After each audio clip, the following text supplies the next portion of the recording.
हम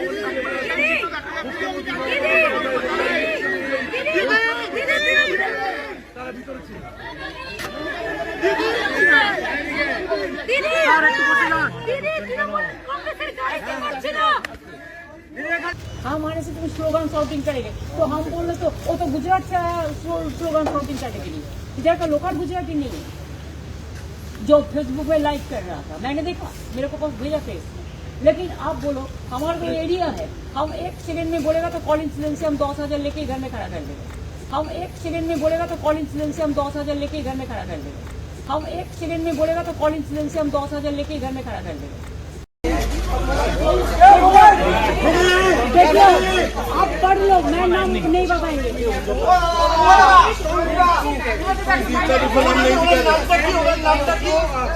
प्रदीप का प्रो बात निकाल लो, प्रदीप का प्रो निकाल लो तो क्या होता है।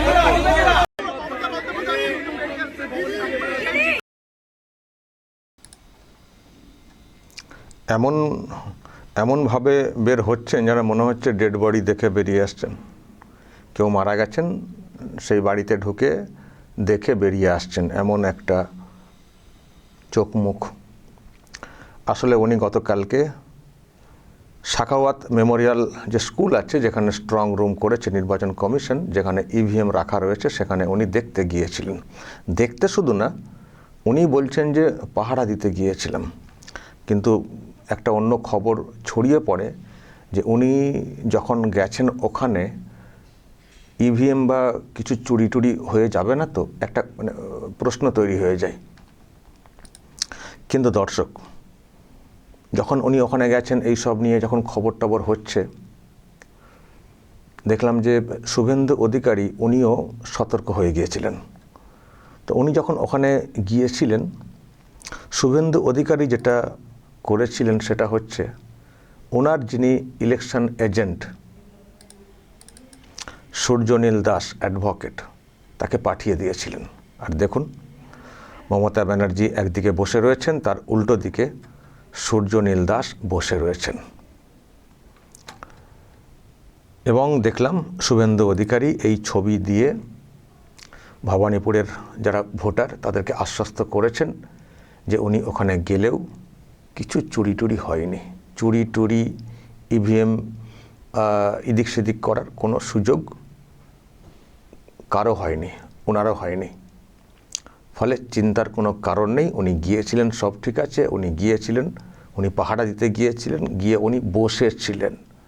আর উনি কী করছেন না করছেন সেটাকে দেখার জন্যে আমার ইলেকশন এজেন্ট সারাক্ষণ বসেছিলেন, নজরদারি চালাচ্ছিলেন। এই ছবি দিয়ে শুভেন্দু অধিকারী ফেসবুকে পোস্ট করেছেন। দেখুন, ভবানীপুর নির্বাচনী এলাকা সহ সমগ্র পশ্চিমবঙ্গবাসী ভোটার ভদ্রমণ্ডলীকে আশ্বস্ত করতে চাই যে এই কেন্দ্রের তৃণমূল কংগ্রেস প্রার্থী তথা বিদায়ী মুখ্যমন্ত্রী মাননীয়াকে কোনো রকম বাড়তি সুবিধা নেওয়া থেকে বিরত থাকতে বাধ্য করা হয়েছে। উনি যতই চেষ্টা চালান না কেন, কোনো রকম নিয়ম বহির্ভূত কাজ তিনি করতে পারেননি। উনি যতক্ষণ স্ট্রং রুম প্রাঙ্গণে উপস্থিত ছিলেন, আমার election agent advocate Suryanil Das নিজে উপস্থিত থেকে ওনাকে কড়া নজরদারির মধ্যে রেখেছিলেন, যাতে উনি কোনো অসৎ উপায় অবলম্বন করতে না পারেন। এটা বলে শুভেন্দু অধিকারী আশ্বস্ত করেছেন। ফলে গতকাল থেকে যারা অনেকেই অনেক কিছু ভাবছেন, সেরকম কিছু না। উনি অনেকটা রাতে বেরিয়ে আসেন। আবারও বলছি, ওনার বেরিয়ে আসার ছবিটা যেন কোনো শোকস্তব্ধ পরিবার থেকে বেরিয়ে আসছেন এই টাইপের লাগছে। আমি জানি না কেন চোখ মুখের এইরকম ব্যাপার ছিল, চোখ মুখ কেন এইরকম দর্শক, তাই লাগছে না যেটা বলছি? যেন মনে হচ্ছে না যে কোনো মরা বাড়ি থেকে মানে বেরিয়ে আসছেন ডেড বডি দেখে, বা পরিবারকে সান্ত্বনা দিয়ে শোক প্রকাশ করে মনে হচ্ছে না ওনার বেরিয়ে আসাটা? শুভেন্দু অধিকারী বলছেন যে এরকম কিছু করতে পারেননি বলে এরকম মনমরা হয়ে বেরিয়ে আসছেন, নাকি চিন্তামগ্ন আছেন, নাকি এটাই ওনার নর্মাল ব্যাপার স্যাপার, নাকি উনি বলবেন যে কাউন্টিং আমি তো স্ট্রং রুম দেখতে গেছি, তো আমি আবার ওখানে আর কী লম্পঝম্প করবো, আমি নর্মালি এসছি, উনি বা ওনার লোকেরা বলতে পারেন, যে যা পারেন ব্যাখ্যা দিতে পারেন, কিন্তু ছবিটা যেন কেমন কেমন লাগছে, ছবিটা কেমন কেমন লাগছে। এই ছবি চাদর জড়িয়ে একেবারে মুখটা শুকনো করে বেরিয়ে আসা, মানে কোনো কিছু ব্যর্থ হলে যেরকম অভিব্যক্তি হয়, সেই ব্যর্থ মন নিয়ে, ভাঙা মন নিয়ে যখন কেউ আসেন, বেরিয়ে আসেন কোথাও, সেই টাইপের লাগছে। এখন ভাঙা মন, ব্যর্থ যে কথাগুলো বলছি, যে শব্দগুলো বলছি, সেগুলো কিসের জন্য, তার ব্যাখ্যা যদি আপনাদের কাছে থাকে বলতে পারেন, আপনারা নিজের দায়িত্বে বলবেন।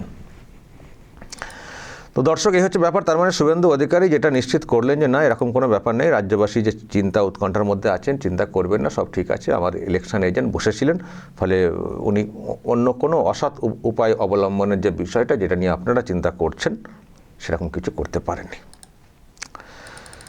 দর্শক, গতকালকে আরও সব দেখেছেন, কেন এসব প্রশ্ন তৈরি হবে না মানুষের মধ্যে, কারণ উনি ওখানে গেছিলেন, কিন্তু ওনার যাওয়ার সাথে সাথে ওনাদের সেই যেসব গাড়ি টাড়িগুলো গেছিলো, সেই সব নিয়ে প্রশ্ন তৈরি হয়েছিল যে উনি এসছেন মানছি, কিন্তু এইসব গাড়ি টাড়ি কেন আসবে, এইসব গাড়ি টাড়ি কেন আসবে, এই যে সব ওনাদের লোগোওয়ালা এওয়ালা গাড়ি, তার মানে কী উদ্দেশ্য, এইসব দেখেই একটা এইসব খবরে এসেছিলো, তো ফলে মানুষের মধ্যে কৌতূহল তৈরি হয়েছিল, এবং এইসব নিয়ে একটা খুজ্জুতিও ওখানে হয়েছে।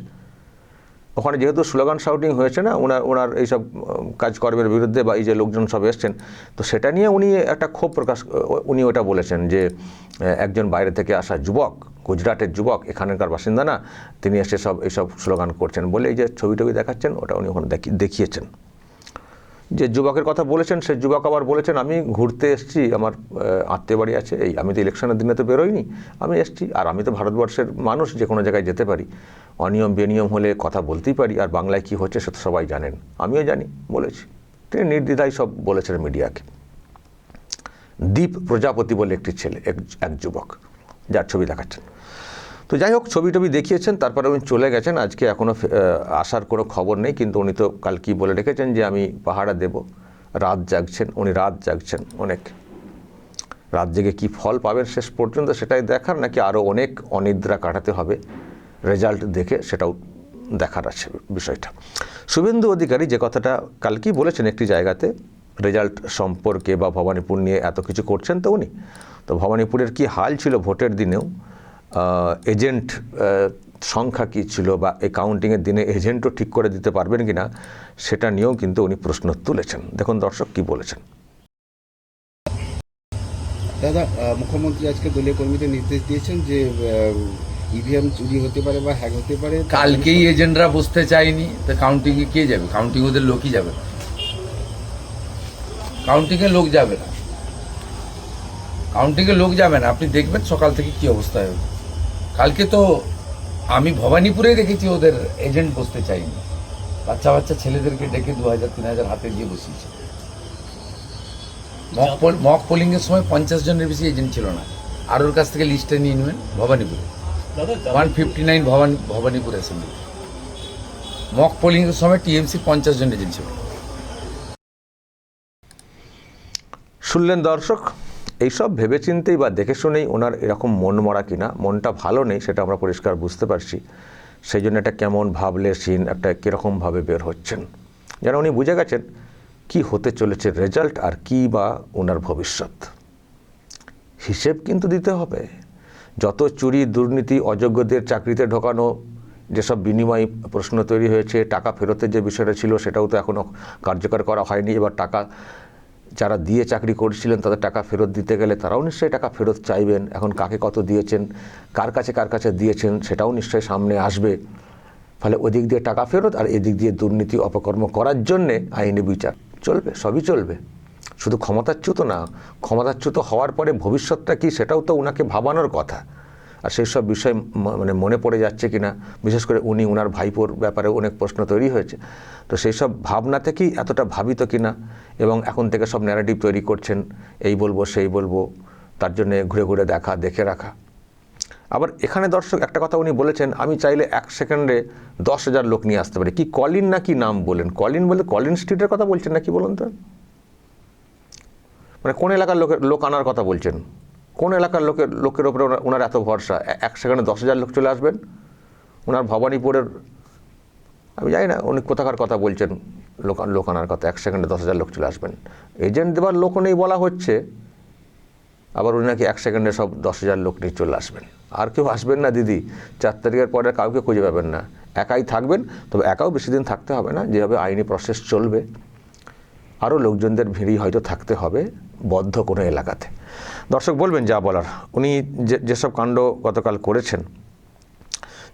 গতকাল করেছেন এবং যেভাবে দেখছেন কীরকম মন মারা করে ওখানে গিয়ে বসেছিলেন এবং পুরো নজরদারি শুভেন্দু অধিকারীর এজেন্টের, তারপর ওইভাবে মন মরা করে বেরিয়ে আসা, আপনারা কি লক্ষণ বুঝছেন, কি দেখছেন? দর্শক অবশ্যই মন্তব্য করবেন যা বলার। এবং যদি আরও কিছু সতর্ক করে দেওয়ার ব্যাপার থাকে বিজেপির লোকেদের উদ্দেশ্যে অবশ্যই বলবেন। আবার কেউ বলছেন উনি এখানে এইসব করছেন, এদিকে ফোকাসটা রেখে অন্যদিকে জেলার অন্যান্য প্রান্তে হয়তো কারচুপি করার সব ব্যবস্থা করেছেন।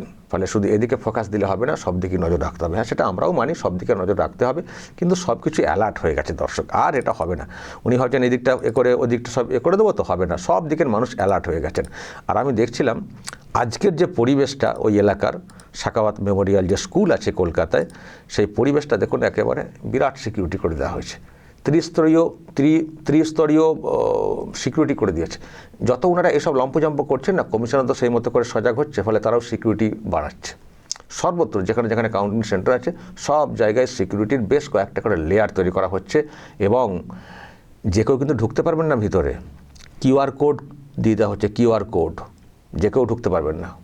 কারচুপি করাটা সম্ভব না, ID কার্ডের QR কোড দিয়ে ব্যবস্থা করা হচ্ছে। ফলে এবার কিন্তু বিরাট আঁটোসাঁটো, সেই জন্যই দেখে শুনে ওনার এই অবস্থাকে নাকি জানে। দর্শক বলবেন যদি আপনাদের কিছু বলার থাকে অবশ্যই বলবেন যা বলার, এবং নজর রাখবেন আরামবাগ টিভিতে।